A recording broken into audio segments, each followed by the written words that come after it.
pertemuan ya, sehingga mudah-mudahan hari ini semua tuntas ya, semua sudah selesai, yang presentasi dan juga yang lainnya. Ya, jadi saya harapkan ya pasca pertemuan ini ya Anda tinggal mungkin nanti menunggu nilai yang nanti akan di-input di Sindo. Ya, jadi sekali lagi ini adalah pertemuan tambahan ya, karena di spot itu kita sudah 16 pertemuan, jadi ini di luar spot ya, sehingga saya harapkan dimanfaatkan sebaik mungkin. Ada 2 kelompok yang belum tampil, jadi silakan dimanfaatkan sehingga semua kelompok sudah presentasi dan memperoleh nilai dari presentasi ini.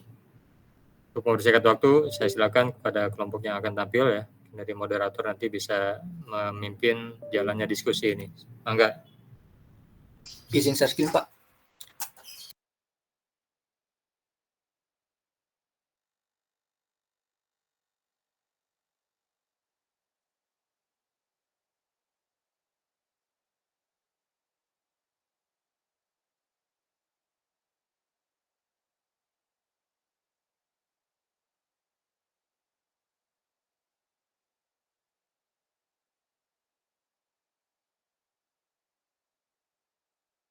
Ya, baik. Kita mulai saja ya untuk mengefektifkan waktu. Bismillahirrahmanirrahim. Assalamualaikum warahmatullahi wabarakatuh. Kami dari kelompok 4 akan menyampaikan suatu materi tentang lightning arrester. Nah, pertama-tama izinkan saya memperkenalkan anggota dari kelompok 4 ini. Yang pertama ada Fikri Ardiansyah, yang kedua ada Yusril Nur Hikam, yang ketiga ada Julpan Tarik, dan yang keempat adalah saya sendiri Muhammad Ihsan Fauji sebagai moderator yang akan memimpin berlangsungnya pematerian ini. Nah, untuk mempersingkat waktu, mari kita langsung ke materi yang pertama. Mohon di next, Mas. Ya, materi kali ini adalah tentang lightning arrester, dan yang pertama adalah mekanisme sambaran petir. Nah, kristal air yang aktif mempunyai kandungan muatan yang positif. Antara air hujan biasanya mengandung muatan negatif. Dipengaruhi gravitasi bumi, butir air hujan terpolarisasi akan bergerak turun yang menyebabkan ion negatif ditarik oleh ion positif ditolak, sehingga pada daerah bagian bawah akan terhimpun muatan negatif yang menciptakan muatan terpisah dalam awan. Awan bagian bawah yang bermuatan negatif menginduksi muatan positif di permukaan bumi, sehingga menyebabkan munculnya tegangan antar awan bermuatan dengan bumi. Bila gradien tegangan telah melebihi kekuatan listrik udara 30 kW per cm, maka terjadi pelepasan energi atau yang disebut dengan leader stroke yang bergerak dari awan ke bumi. Nah, setelah leader stroke, terjadi sambaran kembali atau return stroke dari bumi ke awan melalui jalan yang sama. Peristiwa ini menyebabkan adanya perbedaan tegangan yang cukup besar antara muatan positif di bumi dengan muatan negatif di awan. Beberapa saat kemudian terjadi lagi sambaran dari awan ke bumi melalui jalan yang sama atau disebut dengan Darth leader. Lalu terjadi return stroke dan peristiwa ini disebut multiple stroke. Nah, bisa dilihat di sebelah kanan ya. Begini mekanismenya. Mohon di next, Mas Tio. Nah, yang selanjutnya adalah pengertian lightning arrester. Nah, alat ini adalah alat untuk melindungi peralatan listrik dari tegangan transien yang tinggi dan membatasi durasi dan frekuensi amplitude pada arus yang mengalir. Nah, ini didesain untuk melindungi gardu induk dari gangguan tegangan lebih akibat surya hubung maupun surya petir dengan membatasi nilai tegangan yang mengenai peralatan gardu yang dilindunginya. Next, Mas Il. Nah, yang selanjutnya adalah jenis-jenis lightning arrester. Nah, lightning arrester ini memiliki 3 jenis. Yang pertama, jenis tabung pelindung, yang kedua jenis katup, dan yang ketiga adalah jenis metal oksida. Ready next, Mas? Nah, jenis tabung pelindung disebut pelindung tabung atau tabung pelindung dan umumnya difungsikan pada sistem operasi pada tegangan 33 kV. Pada dasarnya arrestor ini terdiri dari celah batang AA yang dipasang secara seri dengan tabung pelindung. Elektroda atas, tabung pelindung terhubung ke celah batang dan elektroda yang lebih rendah terhubung ke bumi. Nah, kelebihannya sendiri itu tidak terlalu mahal dan sangat mudah untuk dipasang. Boleh di next, Mas.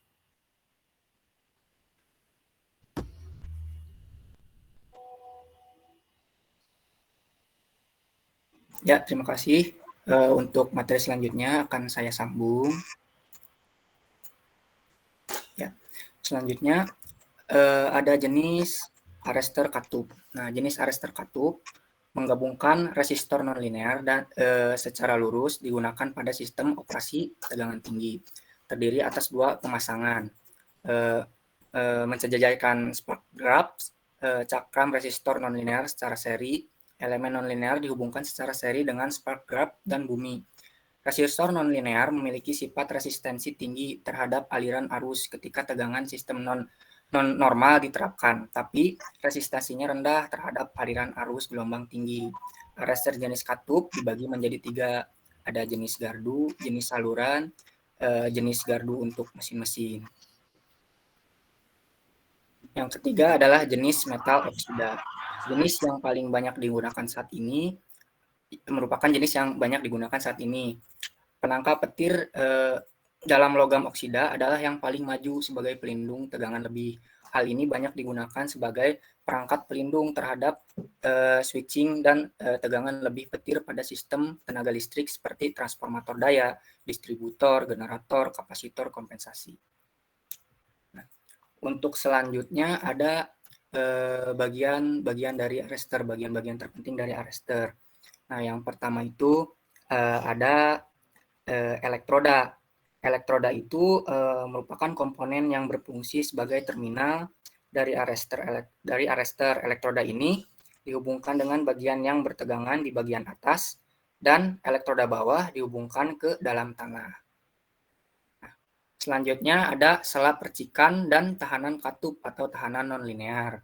Nah, sela percikan atau spark gap tersebut merupakan alat yang akan bekerja apabila terjadi tegangan lebih dengan cara mengeluarkan busur api akibat adanya tekanan gas yang ditimbulkan oleh tabung fiber yang terbakar. Sedangkan untuk katup nonlinear, katup tahanan atau nonlinear merupakan katup yang digunakan pada arrestor merupakan tahanan yang tidak linear. Komponen ini harus terbuat dari suatu jenis material yang bersifat mudah berubah apabila terjadi perubahan tegangan secara tiba-tiba. Nah, mungkin untuk materi selanjutnya akan disambung oleh teman saya.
Baik, selanjutnya mungkin akan saya sambung ya terkait dengan materi ini. Kemudian terkait dengan perhitungan jarak maksimum arrestor dengan trafo, yaitu di mana jika arrestor ini dihubungkan dengan sebuah saluran udara utamanya biasanya ya, terhadap alat yang dilindungi nih, misalkan trafo katakanlah begitu, maka untuk menentukan jarak yang baik antara arrestor dengan trafo dinyatakan oleh sebuah persamaan. Persamaan ini ditulis seperti di bawah ini ya, kita lihat ya. EP sama dengan EA ditambah 2 kali AS dibagi dengan V, di mana EP merupakan tegangan pada alat yang akan dilindungi tersebut atau tegangan pada trafo. Kemudian EA merupakan tegangan tembus atau persik dari arrestor tersebut. A merupakan keseruman gelombang datang, disimbolkan dengan dE per dt. Kemudian S merupakan jarak arrestor terhadap alat yang dilindungi tersebut. Kemudian V merupakan kecepatan merambat gelombang impuls, biasanya dinyatakan dengan kecepatan cahaya, di mana 3 kali 10 pangkat 8 meter per sekon. Nah, di mana dalam pemasangan arrestor utamanya dengan trafo ini ya, misalkan kita menggunakan arrestor tipe XAR 170 A1 per 162 ini biasanya melindungi trafo dari gangguan surja petir atau surja hubung dengan tegangan hingga 1000 kV. Nah, dengan kapasitas berdasarkan kalkulasi yang telah dilakukan itu kurang lebih ditemukan antara 3 meter sampai 9,75 meter atau 10 meter lah maksimalnya, mungkin begitu. Oke, next. Boleh di next itu.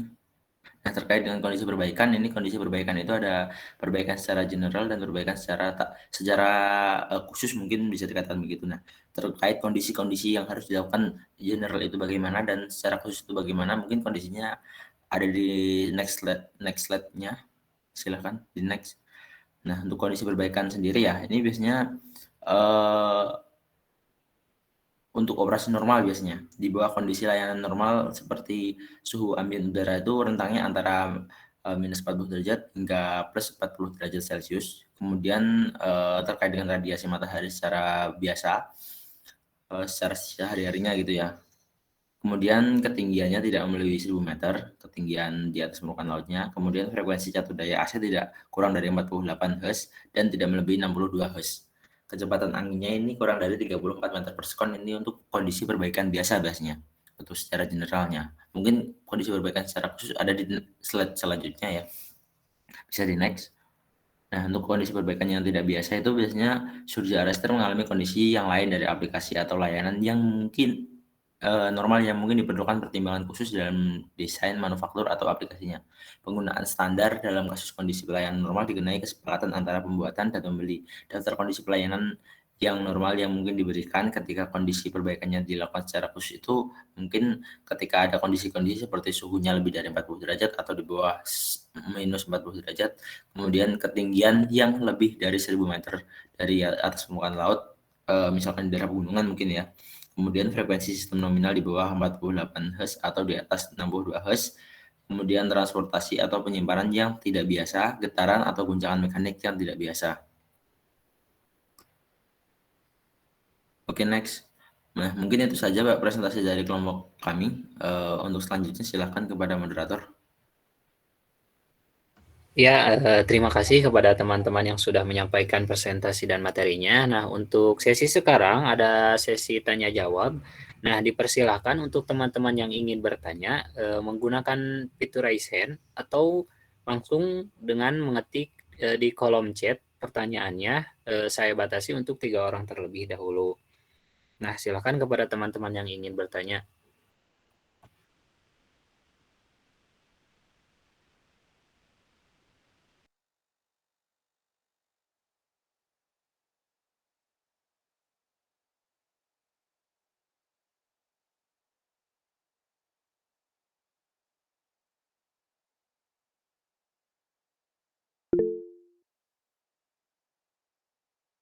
Ya, boleh Saudara Agung, silahkan untuk mengajukan pertanyaannya. Baik, terima kasih kepada Saudara Ihsan telah memberikan kesempatan. Izin bertanya, kalau kita lihat kan sambaran petir itu kan ada yang gede, kan ada yang gede ketika nyambar ke bumi, ada yang kecil gitu. Nah, yang ingin saya tanyakan itu apa yang akan terjadi gitu ketika si Aristarchus itu menerima sambaran petir yang melebihi dari kapasitasnya, misalkan over load atau apa ya, arusnya lebih gede gitu ya, ataupun melebihi tegangannya gitu. Apakah si aresa tersebut akan hancur atau bisa menetralisir gitu dari sambaran petir yang gede, yang itu kan gede sekali gitu, atau gimana gitu. Mungkin itu saja. Terima kasih. Oke, terima kasih Mas Agung. Saya ulangi pertanyaannya. Jadi pertanyaannya, apa yang akan terjadi apabila lightning arrester tersebut menerima sambaran petir yang melebihi kapasitas untuk menahan arusnya? Seperti itu, Mas Agung? Iya, seperti itu. Oh iya, oke, terima kasih ya. Kepada teman-teman pemateri, mohon dicatat dulu ya. Kita akan menjawab setelah melakukan diskusi terlebih dahulu. Nah, untuk teman-teman yang lain, boleh untuk menanyakan pertanyaannya, boleh menggunakan kolom chat atau langsung menggunakan fitur raise hand.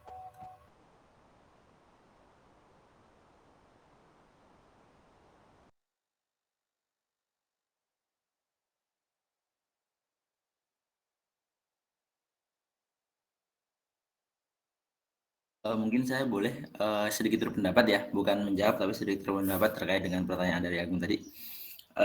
Terkait dengan lightning arrester yang melebihi kapasitasnya, istilahnya begitu ya. Nah, sebelum pemasangan arrester kan tadi kan ada dijelaskan ya mungkin ya, pada kondisi ada ya kondisi secara general, ada kondisi secara khusus. Nah, secara khusus itu maksudnya tuh kayak yang disertasi tadi, pada kondisi-kondisi tertentu, misalkan pada suhu yang ekstrim, kemudian frekuensinya yang terlalu fluktuatif, dan terkait dengan ketinggian suatu wilayah juga. Nah, itu juga bisa. Jadi istilahnya pemasangan kapasitas didasarkan pada kalkulasi-kalkulasi kondisi-kondisi tersebut. Kemudian apabila melebihi kapasitas, mungkin ya ada beberapa petir yang melebihi kapasitas, istilahnya gitu, tidak sesuai dengan perhitungan. Nah, sifat dari arrester ini kan sifatnya kan membumikan ya, apa itu namanya, sambaran petir itu tadi ya, supaya petirnya netral, istilahnya kan begitu. Mungkin kan di dalamnya itu terdapat ada yang tipe tabung, ada yang tipe arrester jenis katup ya. Kalau tabung itu kan istilahnya kan ada celah seri luar dan serah seri luar sama dalam ya. Nah, itu mungkin nanti kalau melebihi kapasitas itu akan terjadi lonjakan dan kemudian overload itu istilahnya tidak dapat ditangkal secara menyeluruh gitu. Jadi ada beberapa yang tersalurkan ke beban, istilahnya begitu. Kemudian kalau untuk jenis arrester tipe katup kan ini kan ada resistor non linear. Jadi istilahnya kan resistornya akan meningkat, hambatannya akan meningkat secara drastis. Cuman kadang kan peningkatan nilai hambatan itu tidak sesuai dengan besar tegangan petir yang ada ya, istilahnya gitu. Mungkin istilahnya itu ya bisa ternetralisir sedikit, cuman nanti setelah itu mungkin arresternya rusak, kemudian beban terkait dengan overload apa itu namanya, tegangan itu mungkin nanti akan masuk ke beban juga sih gitu istilahnya. Tapi istilahnya itu merusak beban, cuman nggak separah kalau nggak ada arresternya gitu, kalau menurut saya.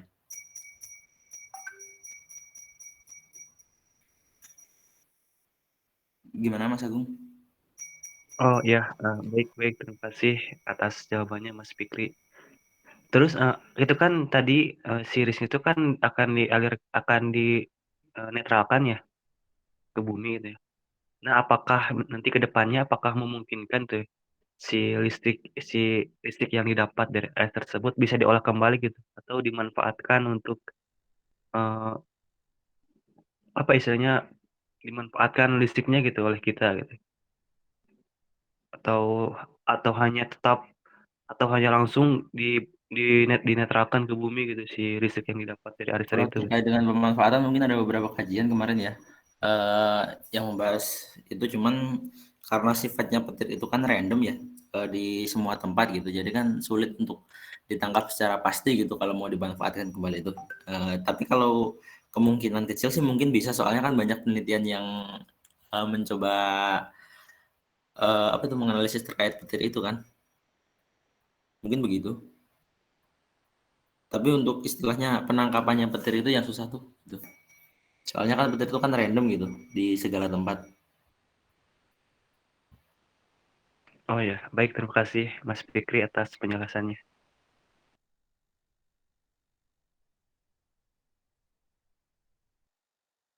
Ya, oke. Terima kasih ya kepada Agung dan Mas Fikri yang sudah menjawab. Nah, selanjutnya apakah ada lagi yang ingin bertanya? Ya, silahkan Mas Andika. Ya. Izin bertanya ya kelompok ini melalui Pak Ihsan mengenai lightning arrester ini. Kan lightning arrester pas dipasang terus seiring berjalannya waktu terkena cuaca, terkena kondisi alam gitu. Apakah nantinya pada waktu-waktu tertentu akan ada maintenance atau pergantian lightning arrester atau itu terus terpasang selamanya tidak akan diganti gitu? Paling seperti itu pertanyaannya. Ya, oke. Terima kasih Mas Andika. Boleh saya ulangi pertanyaannya? Jadi, apakah lightning arrester ini mengalami pemeliharaan ya, atau tidak seperti itu mungkin ya singkatnya? Nah ya gitu. Ya, boleh kami akan menjawab setelah melakukan diskusi ya. Jadi diharapkan kepada teman-teman pemateri untuk menjawabnya.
Mungkin boleh saya mencoba menjawab terkait dengan pertanyaan dari Mas Andika ya. Cuman ini Mas sekedar pendapat aja gitu. Berdasarkan sumber yang saya dapat terkait dengan pemeliharaan itu sebenarnya kan yang namanya lightning arrester itu ada beberapa pemeliharaan ya yang disebut dengan inspeksi lightning arrester. Biasanya dilakukan di gardu-gardu. Ini yang saya tahu di gardu-gardu induk gitu. Itu tuh biasanya tuh terdiri dari 3 level istilahnya begitu. Yang pertama tuh inspeksi level 1 ya. Terkait inspeksi level 1 biasanya terkait dengan kondisi keadaan dan kondisi peralatan lightning arrester tersebut, dikatakan baik atau tidaknya nanti akan dilihat gitu. Kemudian terkait, pengecekannya itu dilakukan secara fisik ya, pengecekan secara fisik ya, peralatan lightning arrester tersebut. Kemudian terkait inspeksi kedua atau inspeksi level kedua itu terkait nilai suhu hasil termovisi biasanya di gardu induk itu sendiri terbilang bagus atau tidak suhu klaim saat shooting, intinya tidak lebih dari 39 derajat atau gimana, mungkin ada kalkulasi lagi terhadap konduktor, tidak lebih dari ditentukan istilahnya suhunya begitu. Kemudian inspeksi level 3 itu terkait dengan kapasitansi isolasi tidak melebihi batas yang ditentukan istilahnya begitu. Mungkin terkait evaluasi terkait lightning arrester yang bisa sampaikan mungkin segitu sih. Bagaimana untuk jawabannya Mas Muhammad Andika? Oh iya Mas Pik. Cukup lah Mas. Sip. Ya, terima kasih kepada Andika yang sudah bertanya dan kepada Mas Fikri yang sudah menjawab. Nah, selanjutnya apakah ada pertanyaan lagi? Kalau tidak ada, kami akan tutup karena sudah waktunya jam 8 gitu. Menandakan apakah ada kelompok lain lagi yang akan presentasi atau tidak seperti itu. Jadi saya kasih satu pertanyaan terakhir ini. Silahkan kepada teman-teman.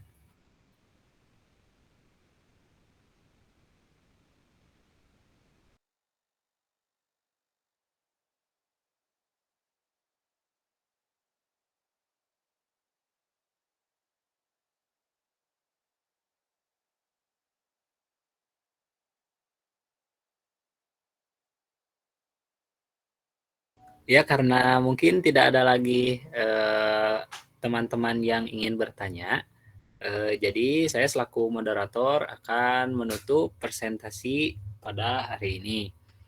Terima kasih kepada semuanya yang telah menyimak, dan terima kasih juga kepada teman-teman yang sudah bertanya.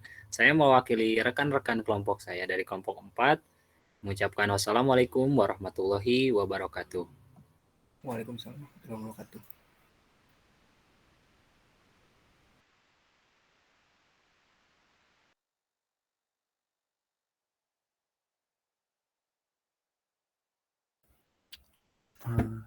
Kepada teman-teman, kepada Pak Hasbu, izinkan kelompok kami untuk presentasi selanjutnya. Ya, lanjut kelompok berikutnya. Nanti biar direview sekalian. Izin share screen, Pak.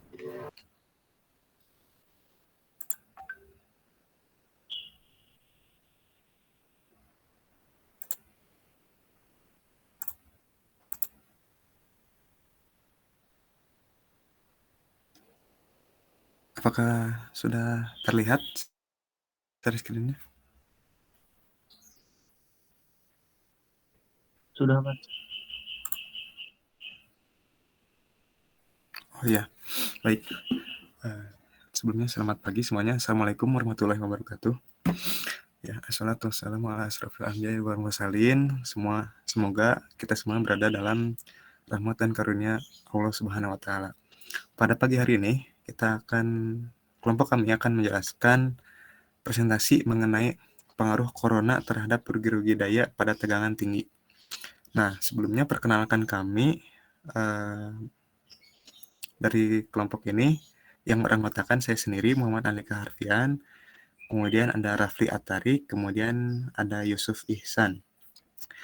Baik, kita langsung saja ke materi berikutnya. Dari pengertian tegangan tinggi ya.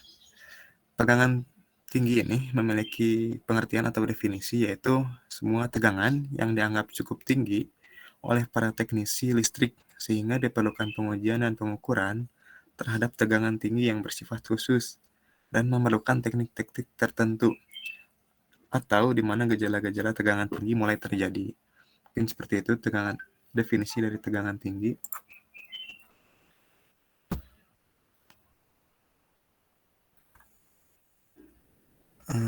Ya. Kemudian selanjutnya ada tentang corona pada tegangan tinggi. Nah, corona ini terjadi bila dua kawat sejajar dengan luas penampang yang lebih kecil dibandingkan dengan jarak antar kawat tersebut diberi tegangan, maka akan terjadi corona. Kemudian, corona terjadi karena adanya ionisasi dalam udara, yaitu adanya kehilangan elektron dari molekul udara. Oleh karena lepasnya elektron dan ion, maka jika di sekitarnya terdapat medan listrik, maka elektron-elektron ini bebas mengalami gaya yang mempercepat geraknya, sehingga terjadilah tabrakan dengan molekul lainnya.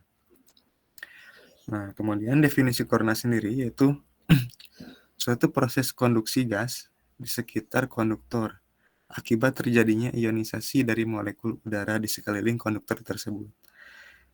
Jika tegangan transmisi dinaikkan, maka akan timbul cahaya dan suara mendesis hissing pada konduktor. Nah, selain itu, adapun gejala lainnya yaitu akan terciptanya bau ozon ya, selain suara mendesis atau hissing tersebut. Nah, semakin tinggi tegangan yang diberikan cahaya, yang timbul akan semakin terang. Dalam keadaan udara lembab, corona menghasilkan asam nitrogen yang akan menyebabkan konduktor bisa berkarat. Nah, faktor-faktor yang mempengaruhi terjadinya corona yaitu satu, ada kondisi atmosfer, dua, luas penampang konduktor yang lebih kecil, kemudian kondisi permukaan konduktor yang tadi yang lembab ataupun bisa kering, kemudian 4, ada jarak konduktor antar fasa atau antar line, kemudian 5, nilai tegangan yang bekerja pada konduktor tersebut. Nah, kemudian isolasi sebagai peredam terjadinya corona. Nah, isolasi ini bekerja sebagai isolator untuk menghindari terjadinya kejadian corona. Efek corona pada saluran tegangan tinggi tidak dapat dihilangkan, akan tetapi dapat dikurangi dengan isolasi yang bagus. Oleh karena itu, isolasi memiliki peranan yang sangat penting dalam suatu sistem tenaga listrik. Fungsi isolator yaitu memisahkan bagian yang bertegangan dan yang tidak bertegangan, serta mencegah terjadinya aliran arus dari kawat penghantar ke bagian bodi menara atau tiang transmisi. Jika tegangan transmisi semakin tinggi, maka peralatan transmisi dan gardu induk membutuhkan isolasi yang volumenya semakin banyak agar peralatan mampu memikul tegangan tinggi tersebut dengan aman. Nah, kemudian poin selanjutnya yaitu dampak terjadinya corona akan dijelaskan oleh Saudara Rafli. Pada Saudara Rafli, persilakan. Boleh di next dulu. Andika. Ya. Di next ke Udah. halaman. Oh, udah. Oke, sini saya akan sedikit menjelaskan terkait corona juga. Bila dua kawat sejajar dengan luas penampangnya lebih kecil dibandingkan dengan jarak antar kawat tersebut diberi tegangan, maka akan terjadi corona. Lalu corona juga akan terjadi karena adanya ionisasi dalam udara, yaitu adanya kehilangan elektron dari molekul udara. Oleh karena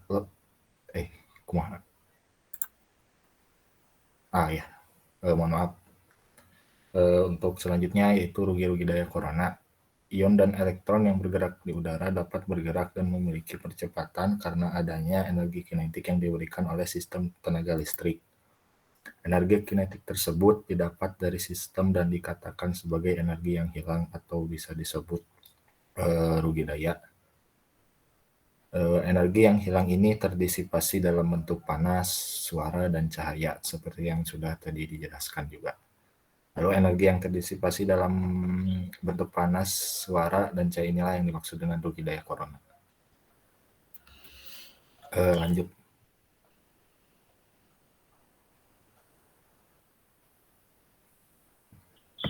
Ke halaman selanjutnya. Ya udah. Belum. Nah, ini ada menurut formula PIK rugi-rugi daya corona per fase dapat dihitung dengan persamaan berikut. Ini ada rumus, mungkin bisa di next ke halaman selanjutnya, halaman 10. Lalu di sini ada 3 faktor yang mempengaruhi rugi-rugi daya yang ditimbulkan oleh peristiwa corona. Yang pertama itu ada faktor kelistrikan, di mana perubahan frekuensi dari sistem tenaga listrik dapat memperbesar atau menaikkan arus sehingga rugi-rugi daya corona pada saluran transmisi tegangan tinggi semakin besar. Lalu juga kuat medan atau gradien tegangan di sekitar kawat penghantar berbanding lurus dengan besarnya rugi-rugi daya corona. Di next. Yang kedua ada faktor cuaca di sekitar kawat penghantar. Yang pertama ada kerapatan udara dan temperatur. Rugi-rugi daya corona pada kawat penghantar yang melalui daerah dataran tinggi lebih besar daripada daerah dataran rendah, karena turunnya harga kerapatan udara relatif pada daerah yang lebih tinggi. Terus yang kedua ada hujan, kabut, salju, dan hujan es. Hujan dapat menaikkan rugi-rugi daya corona karena titik hujan pada permukaan kawat penghantar dapat mengawali tembus corona lokal. Sedangkan kabut, salju, dan hujan es juga dapat menaikkan rugi-rugi daya corona, tetapi efeknya kurang bila dibandingkan dengan pengaruh hujan.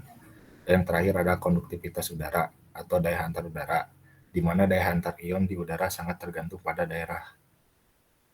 Boleh di next. Ini selanjutnya dijelaskan oleh Yusuf Pisan. Silakan.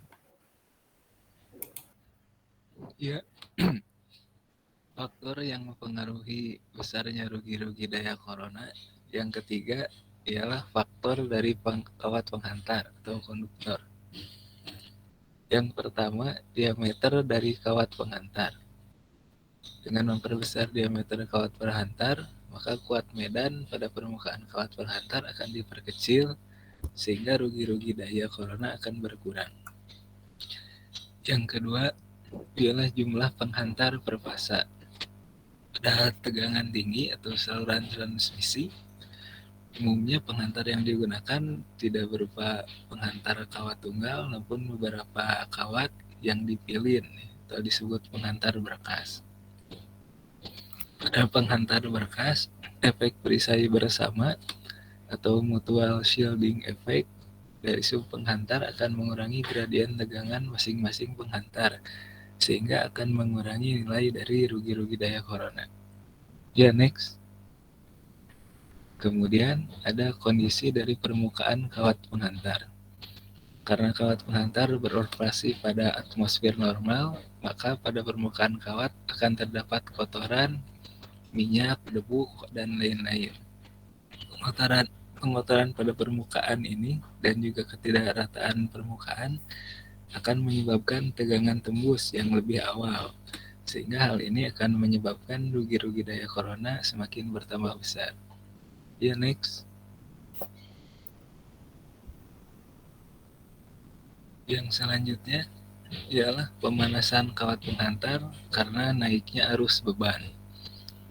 Kawat penghantar yang panas akan mencegah terjadinya kondensasi uap air, sehingga secara tidak langsung mencegah terbentuknya titik-titik embun pada kawat penghantar yang dapat menyebabkan terjadinya corona dengan tegangan yang tampak lebih rendah, sehingga rugi-rugi daya corona akan semakin bertambah besar.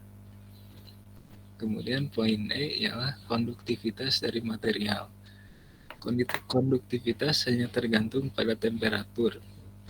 Pada kawat penghantar yang panas, kuat medan permukaan konduktor akan berkurang sehingga akan mengurangi nilai rugi-rugi daya corona. Ya, next.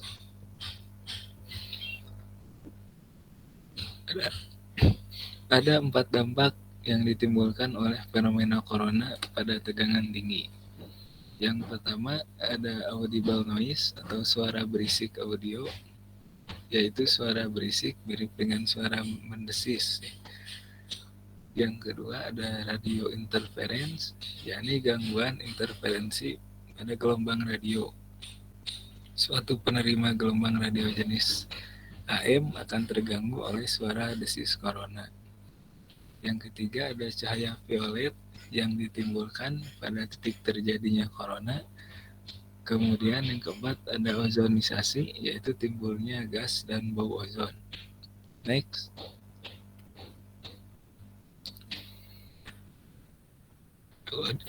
Audible noise atau gangguan berisik ialah bunyi yang terdengar terus-menerus, baik secara merata atau tidak teratur, serta tidak nyaman didengar oleh indera pendengaran normal.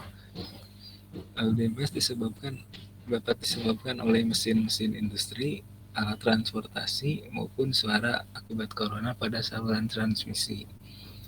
Tingkat audible noise diukur dalam satuan desibel ampere yang sesuai dengan satuan pendengaran manusia. Besar audible noise sebanding dengan peningkatan dari tegangan saluran. Ya, next. Faktor-faktor yang mempengaruhi besarnya audible noise ada 5. Yang pertama, gradien tegangan permukaan konduktor. Yang kedua, jumlah berkas dari konduktor. Yang ketiga, luas penampang dari konduktor. 4, kondisi atmosfer. Dan yang kelima, jarak lateral objek yang dievaluasi audible noise-nya dari kawat konduktor.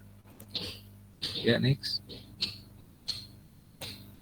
Batas dari audible noise menurut kriteria Perry berdasarkan tingkat kenyamanan masyarakat dibagi 3. Yang pertama ada tanpa teguran, bernilai lebih kecil dari 52,5 desibel ampere. Kemudian teguran sedang bernilai 52,5 sampai 59 desibel ampere. Dan yang banyak teguran ialah bernilai lebih besar dari 59 desibel ampere. Ya, untuk poin selanjutnya dilanjutkan oleh Rafli.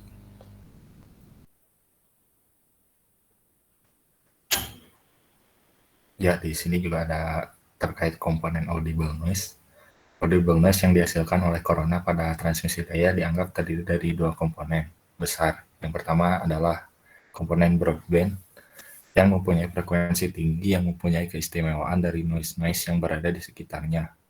Hubungan fase yang acak dengan tekanan gelombang yang dihasilkan oleh tiap sumber korona sepanjang transmisi digabungkan dengan frekuensi tinggi yang menyebabkan gemercik atau percikan dan desiran yang khas dari noise saluran transmisi. Oke, di next.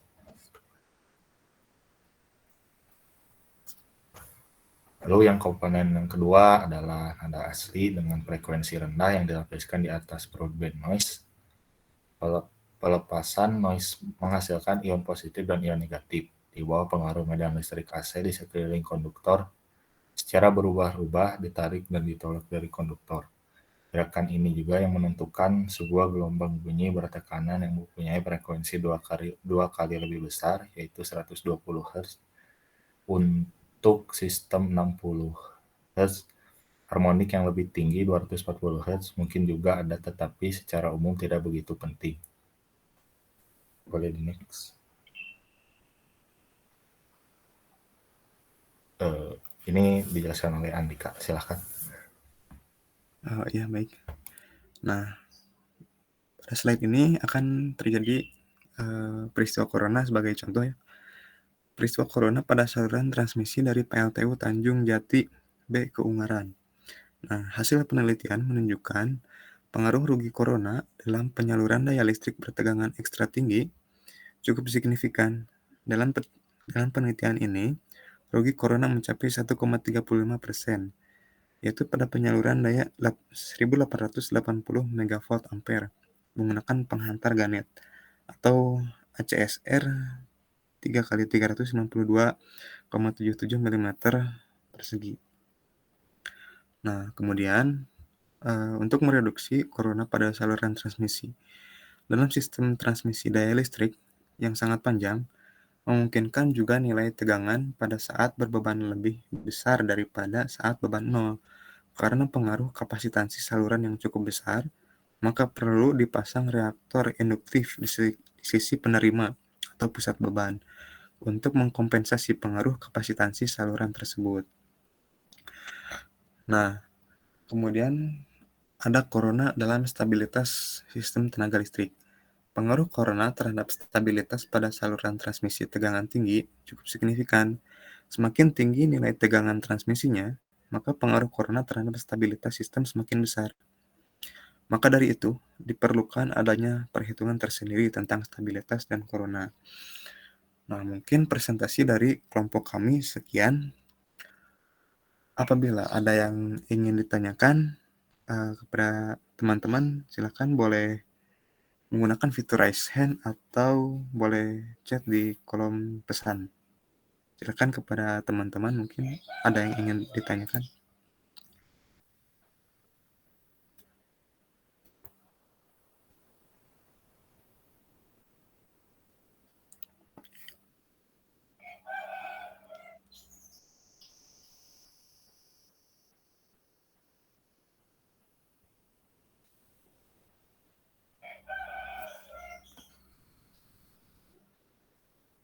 Silakan kepada teman-teman yang ada di room meet ini, boleh langsung menggunakan fitur raise hand untuk bertanya, ataupun boleh diketik juga di pesan, tidak apa-apa. Ya, silakan.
Bagaimana, apakah teman-teman ada yang ingin bertanya tentang pengaruh corona pada sistem tenaga listrik ini?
Oh ya, baik. Apabila seperti itu, kepada Pak Hasbu, mungkin ada yang ditambahkan, Pak, karena mungkin tidak ada yang ingin bertanya terlebih dahulu saat ini. Ya, oke. Terima kasih ya. Karena tidak ada pertanyaan dan tidak ada tanggapan ya dari kelompok lain.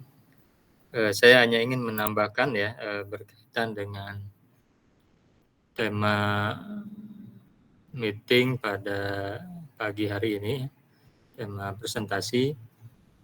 Yang pertama tentang lighting arrestor pada sistem tenaga listrik ya, termasuk juga pada sistem tegangan tinggi. Jadi kalau bicara proteksi dalam sistem tenaga listrik, apalagi sistem tegangan tinggi, lighting arrestor ini menjadi salah satu komponen proteksi yang menjadi prioritas ya, karena memang alat ini memiliki fungsi ganda gitu ya, memiliki fungsi sebagai isolator ya ketika kondisi normal, dan dia bisa berubah menjadi konduktor atau penghantar ketika kondisi abnormal.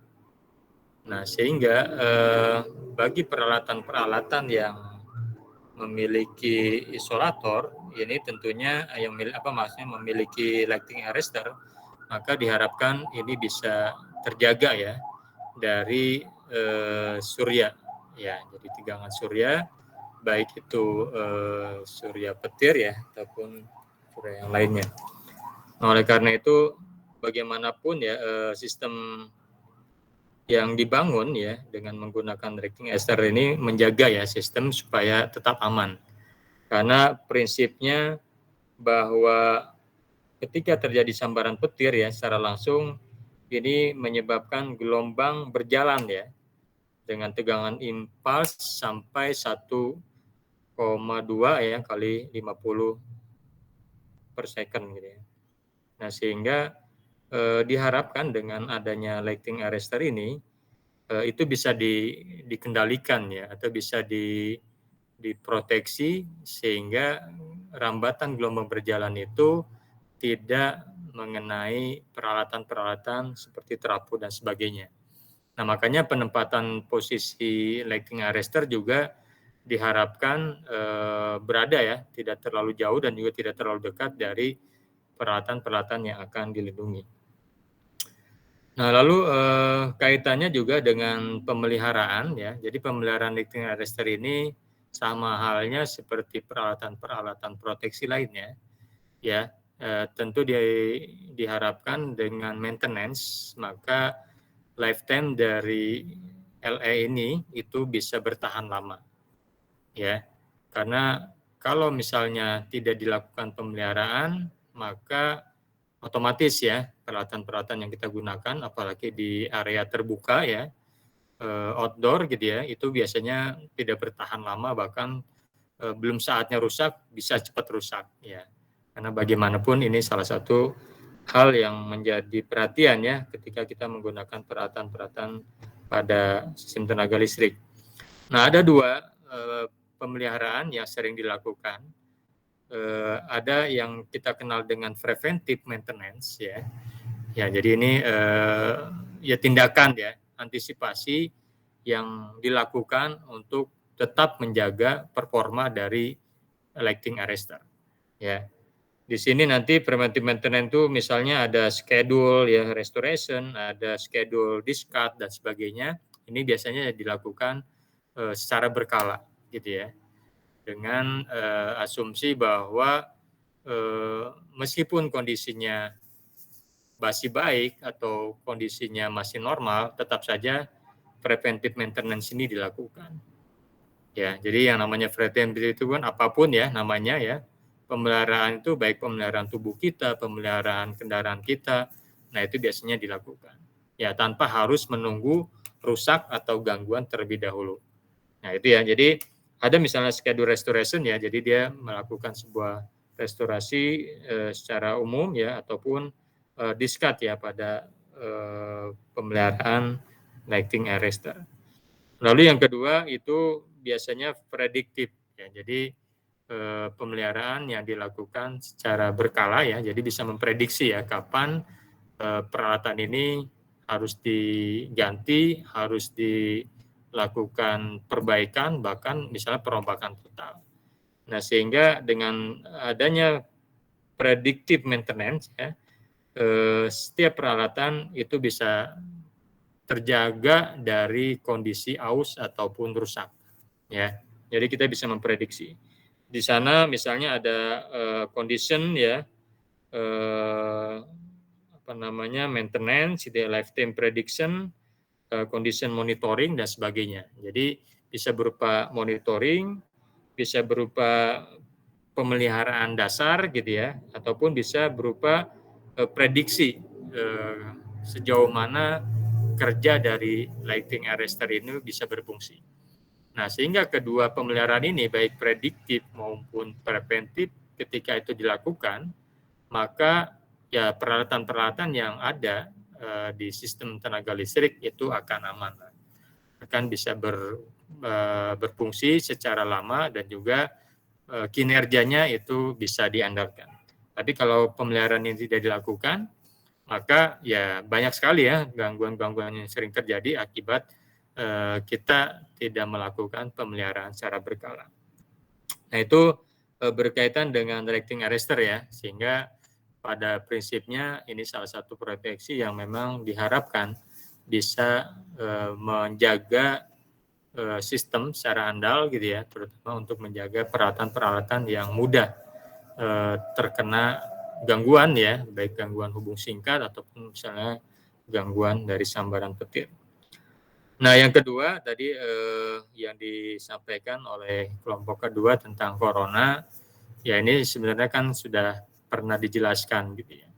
Bagaimana corona itu terjadi, apa saja parameter-parameter terjadinya corona, termasuk juga solusi untuk mengurangi terjadinya corona atau rugi-rugi corona. Ya, karena istilah corona ini kan ramai ketika masa pandemik ini ya, selama 2 tahun ya, ada virus corona. Tapi di tegangan tinggi ini sudah lama dilakukan kajian yang berkaitan dengan sistem corona. Karena bagaimanapun ketika tegangan tinggi atau tegangan semakin ditinggikan, nah gejala-gejala corona berupa misalnya bau seperti ozon, lalu juga ada cahaya ultraviolet atau ada suara mendesis, itu pasti terjadi. Nah, tentu ini menunjukkan bahwa ya resiko-risiko pengembangan tegangan tinggi tidak terlepas dari gangguan-gangguan tersebut. Tetapi ini bisa dilakukan antisipasi. Artinya bisa kita lakukan secara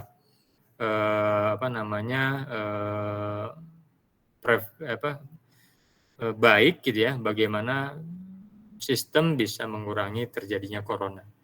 Ya, kita tahu misalnya corona itu terjadi akibat misalnya penghantar yang tidak pernah dibersihkan, lalu juga suhu di area sekitar, lalu juga kelembaban, lalu juga faktor atmosfer, dan juga tentu faktor-faktor lain ya yang bisa membuat corona itu terjadi. Nah, tapi bagaimanapun upaya kita untuk melakukan pengurangan atau minimisasi rugi-rugi corona ini bisa dilakukan. Dan banyak ya cara-cara yang bisa kita lakukan untuk mengurangi gejala corona ini. Jadi corona prinsipnya tidak bisa dihilangkan, tapi bisa diperkecil atau bisa dilakukan upaya agar tidak merembet ke sistem-sistem yang lainnya. Ya, jadi kalau ada gejala-gejala kecil seperti ini, itu bisa kita antisipasi. Jangan sampai merambet ke sistem, bahkan bisa membuat sistem menjadi blackout. Nah, saya pikir itu ya. Nah, terus juga corona juga bisa menyebabkan tadi ya audible noise, gitu kan, radio interference ataupun yang lainnya. Ya, jadi saya pikir satu masalah itu bisa menyebabkan masalah lain. Ya, makanya titik sumber masalah itu harus kita antisipasi sebaik mungkin. Nah, inilah perlunya kajian-kajian yang berkaitan dengan analisis ya sistem tenaga listrik, baik mengenai rugi-rugi daya ataupun mengenai sistem proteksi dan sebagainya. Sehingga ini juga bisa menjadi salah satu tema yang mungkin nanti bisa Anda kembangkan lebih lanjut ya. Kalau ini mungkin studinya masih studi literatur gitu ya, artikel, jurnal. Nah, mungkin nanti bisa saja ini bisa menjadi salah satu judul ya, skripsi, tugas akhir Anda dan yang lainnya. Ya, tapi mungkin nanti lebih ke praktisnya. Jadi bagaimana Anda menganalisis langsung di lapangan, misalnya analisis rugi-rugi corona terhadap sistem tenaga listrik atau rugi-rugi daya dan sebagainya. Ya, atau mungkin analisis pemanfaatan lighting arrestor dalam menciptakan sistem yang aman dan andal dan seterusnya. Nah, itu ya. Jadi sebenarnya ini bisa jadi kajian yang Anda bisa lakukan dengan mencari tempat atau lokasi untuk melakukan eksperimen ataupun uji coba dan sebagainya. Nah, mudah-mudahan dari kajian-kajian tegangan tinggi ini, sekali lagi saya berharap ini bukan akhir ya dari kajian, tapi ini mungkin awal ya, sehingga Anda nanti bisa menemukan banyak hal ya yang berkaitan dengan sistem tegangan tinggi. Ya, sehingga kalau Anda mencari tema-tema yang berkaitan tegangan tinggi, saya pikir tidak akan ada habis-habisnya ya. Jadi terus-menerus dilakukan analisis ataupun riset yang berkaitan dengan tegangan tinggi. Sehingga hasil diskusi kita atau hasil perkuliahan semester ini tentang tegangan tinggi, saya harapkan bisa mengena ya, atau bisa membuat Anda ingin belajar lagi ya tentang tegangan tinggi, ingin mengembangkan kembali ya apa saja yang berkaitan dengan tegangan tinggi, dan juga ingin mencoba ya mengetahui sejauh mana sih tegangan tinggi yang umum digunakan pada sistem tenaga listrik yang ada di Indonesia ataupun yang ada di dunia. Nah, bicara tegangan tinggi, sekali lagi ini adalah salah satu kajian yang menarik, dan sudah banyak ya pakar-pakar tegangan tinggi yang berhasil jadi doktor, jadi profesor, karena memang mengkaji hal-hal yang berkaitan dengan tegangan tinggi. Nah, mudah-mudahan nanti dari Anda ada yang tertarik ya membahas atau mengkaji tegangan tinggi ini, misalnya mengambil program magister ataupun konsentrasi yang berkaitan dengan sistem tegangan tinggi. Oke, saya pikir itu saja ya pertemuan kita pada pagi hari ini. Sekali lagi terima kasih atas partisipasi dan peran dari setiap kelompok yang sudah menyampaikan presentasi. Lalu juga saya berharap yang memang tidak mengikuti perkuliahan ya karena apa namanya MBKM dan sebagainya, tidak ada masalah ya, silakan Anda bisa mengelaborasi di tempat Anda bekerja, tapi juga Anda bisa men-share ya berbagai tema ataupun materi yang sudah dikirim di grup dan disampaikan ya pada presentasi setiap minggunya ya, beberapa minggu terakhir. Mudah-mudahan apa yang kita pelajari hari ini sekali lagi bermanfaat, bisa untuk mengembangkan keilmuan kita dan juga bisa bermanfaat untuk kehidupan masyarakat yang lebih layak. Oke, itu saja saya pikir pertemuan kita hari ini. Sekali lagi terima kasih atas perhatian. Mohon maaf jika ada kehilapan. Mudah-mudahan apa yang kita pelajari di semester ini bermanfaat, bisa menjadi ladang amal kita untuk terus meningkatkan kemampuan kita dalam mencari ilmu, terutama bidang teknik elektro. Saya akhiri pertemuan kita dan kita akhiri juga pertemuan perkuliahan selama 1 semester ini. Tidak kerasa ya dari awal semester kita sudah menempuh 16 pertemuan ya, bahkan lebih ya. Mungkin dari bulan puasa, dari lebaran dan sebagainya. Hari ini kita sudah bisa menuntaskan pertemuan kita hari ini. Dan terakhir sekali lagi ya mudah-mudahan kita nanti bisa bertemu diskusi ya setelah kondisinya normal ya. Mudah-mudahan semester depan sudah mulai aktif kuliah secara luring ya, sehingga nanti hal-hal yang bisa kita diskusikan secara langsung itu bisa kita lakukan dengan tatap muka dan bisa ketemu langsung di kelas ataupun di forum-forum yang lainnya. Itu saja kita akhiri dengan pembacaan hamdalah bersama-sama. Alhamdulillahirabbil alamin. Billahi taufiq wal hidayah. Assalamualaikum warahmatullahi wabarakatuh. Waalaikumsalam. Waalaikumsalam. Terima kasih Pak. Makasih Pak. Terima kasih Pak. Nuhun Pak.